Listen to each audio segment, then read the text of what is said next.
Reservation बहुत छोटी चीज़ है, हमें रिप्रेजेंटेशन अब चाहिए। रिप्रेजेंटेशन का सीधा मतलब है कि अगर सरकार सोशलिज्म जो है समाजवाद के तहत समाज कल्याणकारी राज्य की स्थापना नहीं कर पा रही है और पूंजीपत कंपनियां जो है, पूंजीपति है, अगर उनके पास में हमारे पीएसयू चले गए हैं तो वहां पर भी हमारा रिप्रेजेंटेशन होना चाहिए, ये इंश्योर किया जाना चाहिए। क्योंकि सरकारी नौकरियां खत्म है, आपने प्राइवेट चीज़ों को कर दिया है, तो वहां पर तो वही लोग पहुंचेंगे ना जो पहले से बहुत ज़्यादा वेल एजुकेटेड है, अब्रॉड पढ़ के आए हैं, जिनके पास इंग्लिश मीडियम स्कूल है, जिनके पास कॉन्वेंट स्कूल हैं। हमारे देश के अंदर अभी भी हमारे आपके बच्चे प्राथमिक विद्यालय में पढ़ रहे हैं, ना वहाँ पर टीचर की उतनी अच्छी क्वालिटी है, ना संसाधन है, सारी चीज़ें नहीं हैं। तो फिर हमारी लड़ाई वहाँ तक पहुँचनी चाहिए। इस देश की नदियों पर अधिकार होना चाहिए, इस देश के पहाड़ों पर अधिकार होना चाहिए, जहाँ माइनिंग हो रही है, जहाँ पत्थर खोदे जा रहे हैं, जहाँ पर हीरे जवाहरात निकल रहे हैं, जहाँ पर गोल्ड निकल रहा है, चाहे वो कोलार की खान हो, जहाँ पर सीबीआई हमारी है, सीबीआई में हमारे लोग होने चाहिए, जिससे कि बहुजन समाज का अगर कोई नेता उभर करके आगे आता है तो उसको फॉल्सली इम्प्लीकेट ना किया जाए, ईडी से ना डराया जाए। और साथ ही साथ जो पूरी बॉलीवुड इंडस्ट्री है, वहाँ पर जो फिल्में बन रही हैं, आप लोगों ने कभी सोचा कि उन फिल्मों के अंदर जो दर्शाया जाता है, आज भी कभी भी उन मूवीज में आप देखना SC, ST, OBC माइनॉरिटी का कोई व्यक्ति जाकर के राजा के रूप में नहीं दिखाया जाता है। ये माइंडसेट है हमारा।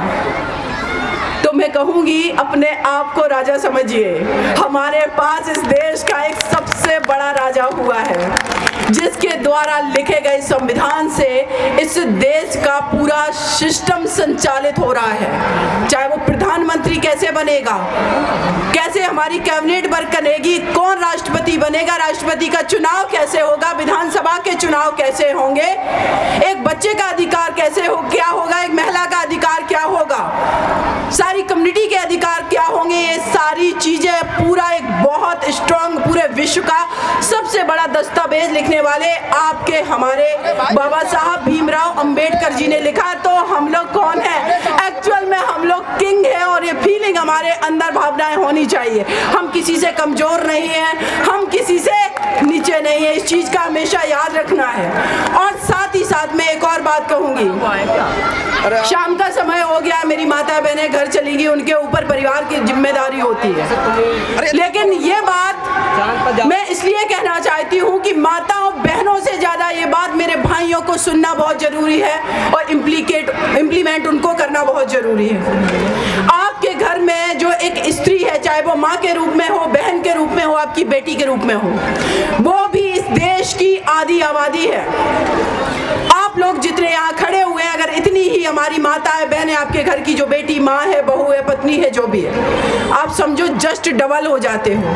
तो आप जितने स्ट्रांग हो, आपके पास जो आइडिया है, आपके पास जो इन्फॉर्मेशन है, आपके पास जो नॉलेज है, आप सोचिए उस स्त्री को भी आपने उतना ही मौका दे दिया तो आपका मिशन इस देश का सबसे स्ट्रांग मिशन साबित होगा। और बेटियां प्रूव करके दिखा रही हैं। अभी रिसेंटली मैंने देखा, सानिया मिर्जा, उत्तर प्रदेश की सहारनपुर की बेटी है, एनडीए क्वालिफाई किया है। आपकी बेटियां किसी से कम नहीं है। पायलट हॉकी में आपने अगर देखा होगा, जब ओलंपिक हुए तो एक बेटी के घर पे उसके पड़ोस के लोग जा करके उसके परिवार को डरा धमका रहे थे। वो बेटी ऐसी समाज से आ रही थी, लेकिन ओलंपिक में खेल रही थी, वंदना कटारिया, लेकिन हमारी वो बेटी ओलंपिक में खेल रही थी। आप समझिए हमारे घर की बेटियां भी उतनी स्ट्रांग हैं। और कितना बड़ा एग्जाम्पल दूं आप लोगों को, बहन सुश्री कुमारी मायावती जी, उत्तर प्रदेश राज्य की 4 बार मुख्यमंत्री, प्रूव करके दिखाया ना। उस बेटी को मौका मिला ना घर से निकलने का, जिद की। आपकी बेटी जिद करती है अगर पढ़ने के लिए, जिद करती है बाहर घूमने के लिए, दुनियादारी को समझने के लिए, निकलने दीजिए उसको। आपका बेटा अगर जिद करता है, निकलने दीजिए उसको बनने दीजिए बाबा साहब के विचारों से, और एक कदम आगे बढ़ने दीजिए उसको, बनने दीजिए दूसरा अंबेडकर। क्योंकि जब तक वो समाज से नहीं बढ़ेंगे, जब तक वो आपके गलत चीजों से, अगर उसके पिताजी डांट रहे हैं उनको वो नहीं रिएक्ट करेगा, तब तक वो समाज से नहीं लड़ सकता, गलत चीजों से नहीं लड़ सकता। तो अपने घर में अपनी बेटियों को स्ट्रांग बनाइए। लोग मुझसे कहते हैं निर्भया केस में आपने 4 लोगों को फांसी की सजा करा दी मैम। आप सोचिए, मुकदमा मैंने लड़ा है, लड़ना शब्द बेटियों के लिए सूट नहीं करता है। बेटियां तो सीधी, सिंपल, सच्ची, भोली होनी चाहिए। लेकिन मुकदमा तो भाई लड़ना पड़ता है, तो बेटियों को भी लड़ना पड़ेगा। तो बेटियों को घर से लड़ना सिखाना पड़ेगा ना, तब तो कोर्ट में वकीलों के सामने लड़ेंगी भाई। तो लड़ना सिखाइए। और आप लोगों को मैं बता रही हूँ, हाथरस केस का जनवरी महीने में निर्णय आने वाला है। फाइनल आर्गुमेंट पे केस आ चुका है। वो जब मैं उस कोर्ट रूम में थी, आपकी बहन ये अकेली थी हाथरस में, मैं केस को अटेंड करने जाती हूँ। 15-20 वकील आकर के आपकी इस बहन पर सिर्फ उन्होंने हाथापाई नहीं की, बाकी पूरा माहौल बना दिया था। जज को तुरंत ऑर्डर करना पड़ा कि सीमा मैडम को और इनके क्लाइंट को पुलिस घेरे में लिया जाए। कोर्ट रूम के अंदर 5 कांस्टेबलों के घेरे में हम लोगों को लिया गया, लेकिन मैं अकेले भिड़ गई। बोले कौन सीमा कुशवाहा, दिल्ली से आके मुकदमा नहीं लड़ सकती। मैंने कहा तुम कौन होते हो? उनको कास्ट का प्राइड था, उनको मर्द होने का प्राइड था, उनको सीनियर होने का प्राइड था। और आपकी इस बहन ने कोर्ट रूम में खड़े खड़े 5 मिनट के अंदर धराशायी कर दी सारी चीजें। और आज भी दमखम के साथ उसी हाथरस डिस्ट्रिक्ट कोर्ट में मैं जाती हूँ, उस बेटी मनीषा वाल्मीकि के लिए लड़ाई लड़ने, सजा भी करवाऊंगी। तो ये ताकत, ये बल आपकी बेटी को, आपके बेटों को आपके घर से मिलेगा। उसको सिर्फ आप अपनी पत्नी मत समझिए, उसको समझिए एक इंसान।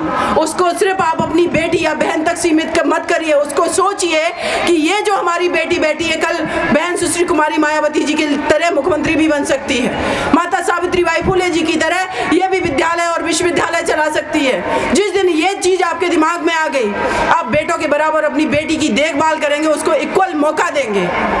क्योंकि बाबा साहब ने ही तो कहा था कि अगर किसी समाज को आपको देखना है कि उसने कितनी तरक्की की है, तो उस समाज की महिलाओं को उनकी दिशा दुशा देख लीजिए।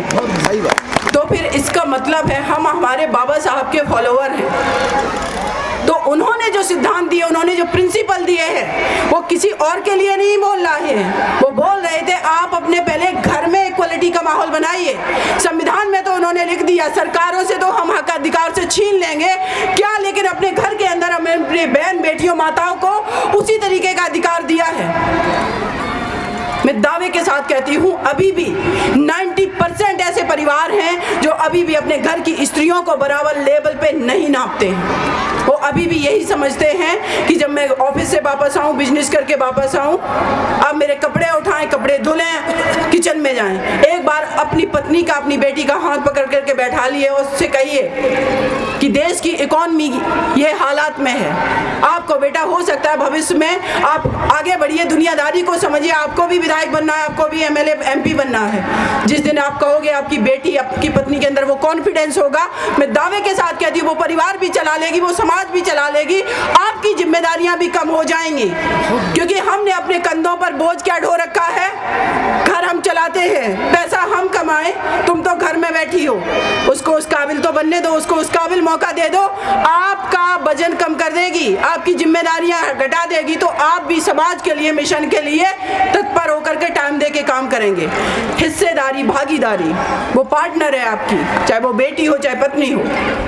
इस पार्टनरशिप को समझिए और इस पार्टनरशिप को समझते हुए उसको भी आगे करिए। मिशन दिन दूना रात चौगुना ना बढ़ जाए तो मेरा नाम भी सीमा नहीं, क्योंकि मैंने देखा ऐसे परिवारों को जहां पर बेटियों को, पत्नियों को इक्वल मौका दिया गया है, बच्चे भी एजुकेटेड हुए हैं, जागरूक हुए हैं और वो परिवार बहुत आगे चला गया है। अभी आज ही मैं देख रही थी, एक राजकुमार जी हैं दिल्ली में, बीएसपी में वो हैं, वो किसी भी पार्टी से होते, डजंट मैटर मेरे लिए, लेकिन आज मैं देख रही हूँ उनकी बेटी टोरंटो कनाडा जा रही है पढ़ने के लिए, एयरपोर्ट पे हंसते हुए जा रही है। कॉन्फिडेंस फील होता है भाई, मेरी बेटियां कनाडा जा रही है पढ़ने के लिए, कोर्स करने के लिए।